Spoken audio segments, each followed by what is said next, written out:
সাবেক প্রধানমন্ত্রী ও BNP chairperson Begum Khaleda জিয়াকে রাজধানীর জিয়া উদ্যানে শহীদ রাষ্ট্রপতি জিয়াউর রহমানের কবরের পাশে আজ দাফন করা হবে। দাফনের প্রাথমিক প্রস্তুতি শুরু করা হয়েছে।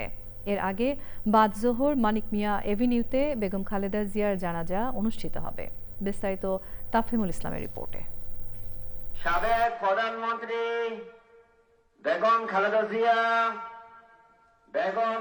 জিয়া আজ ভোর 6 ঘটিকার সময় ইন্তেকাল ফরমাইয়াছেন।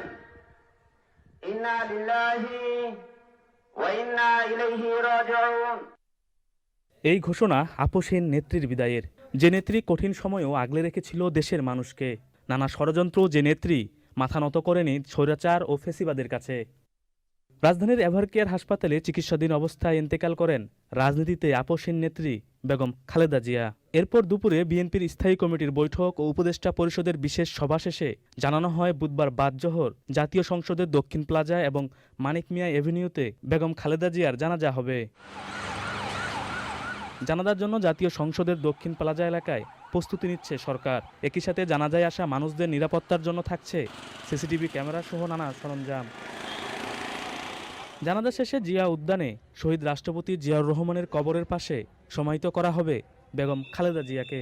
সেখানেও নেওয়া হচ্ছে কবর খনন সহ সার্বিক প্রস্তুতি। বিকেলে সব প্রস্তুতি দেখতে শহীদ জিয়ার সমাধিস্থলে আসেন স্বরাষ্ট্র উপদেষ্টা। আইনশৃঙ্খলা বাহিনীর সদস্যরা পুরো এলাকা কড়া নিরাপত্তা বলয় তৈরি করেছেন। তাফহিমুল ইসলাম, চ্যানেল আই, ঢাকা।